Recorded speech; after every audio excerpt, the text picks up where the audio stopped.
এমন একটা কি খাবার খাচ্ছি যেটার কারণে মেন্টালি মেয়েরা বেশিরভাগ অনেক বেশি টক্সিক হয়ে যাচ্ছে? আমরা যারা মা আছি আমরা সবচেয়ে প্রায়োরিটি দেই কি পরিবারের অন্যরা খেয়ে ফেলো, বাচ্চা ভালো খেয়েছে কিনা, ওর হেলথ ঠিক আছে কিনা, হাজবেন্ড ঠিক খেয়েছে খেয়েছে কিনা। আপনি ভালো করে জিজ্ঞেস করে দেখবেন যে একটা মেয়ে দৈনিক দুধ খায় আপনি পাবেন না, ডিম খায় আপনি পাবেন না। হ্যাঁ, অর্থাৎ ভালো নিউট্রিশনযুক্ত খাবার কিন্তু আমরা দেখি না।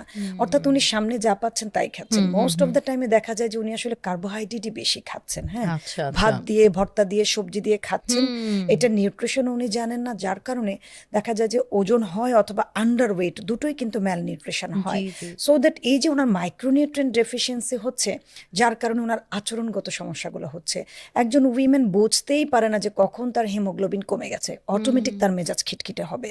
ওজন বেশি, নর্মালি আমরা একটা সুস্থ মানুষ নিজের প্রয়োজনের থেকে 5 কেজি ওজন নিয়ে কতক্ষণ হাঁটতে পারি বলেন? হুম হুম। সেখানে যিনি 5, 10, 15 কিলো ওজন বেশি নিয়ে হাঁটছেন, কোমরে ব্যথা, পায়ে ব্যথা, কিন্তু সংসারের প্রয়োজনে, রেসপন্সিবিলিটির জন্য তাকে কাজগুলো করতে হয়। হুম। মেজাজ তো আসলে ভালো থাকবে না। হ্যাঁ, ঠিক আরেকটা বলেছেন। জিনিস হলো যে ঘরের কাজ শেষ করে বাচ্চাকে খাইয়ে ঘুম পাড়িয়ে আমি খাবো, এই যে একটা গ্যাপ খাবারে, হয়তো উনি একবেলা খেয়েছেন আবার একটা লং গ্যাপ দিয়েছেন, মেজাজ খিটখিটে হবে।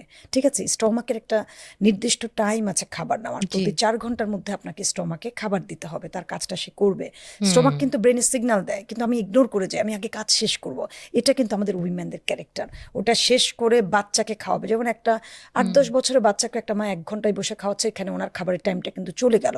এই রাইট। যে মানে মিসম্যানেজমেন্ট, এই কারণে কিন্তু মহিলারা অনেক বেশি অ্যারোগেন্ট হয়ে যায়, রাগ থাকে, ঘুম কমে যায়। তিনি কিন্তু নিজেই বুঝে না যে ওনার এই যে নিউট্রিশনটা ফল করেছে, বা প্রথমেই যে তার নিজের নিউট্রিশন নিতে হবে, দেন উনি বাকিদেরটা হুম। মেনটেন করতে পারবেন, এটাই কিন্তু অনেক উইমেন তাহলে বোঝে আপনি না। কি বলবেন যে একটা মা সে আগে নিজে খেয়ে নেওয়া উচিত, তারপরে বাচ্চাকে খাওয়ানো উচিত? অবভিয়াসলি, যেমন আচ্ছা। বিমানে যখন উঠেন কি বলে, অক্সিজেনটা কাকে আগে নিতে বলে? মাকে আগে নিতে বলে নিজেকে। না? সো এখানেও এরকম থাকতে হবে। মা কিন্তু মিরর বাচ্চার কাছে, তাই না? হুম আমি মনে করি 2 থেকে 3 বছরের একটা বাচ্চাকে মা সাথে নিয়ে বসতে পারে। হুম মা কয় মিনিটে খাচ্ছে, কিভাবে খাচ্ছে, বাচ্চা কিন্তু দেখে।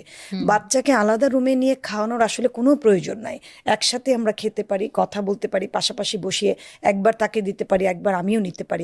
ইভেন এটা যদি না হয়, সিক বেবি হয়, আমি মনে করি মা আগে নিজে ফিট হয়ে যাক।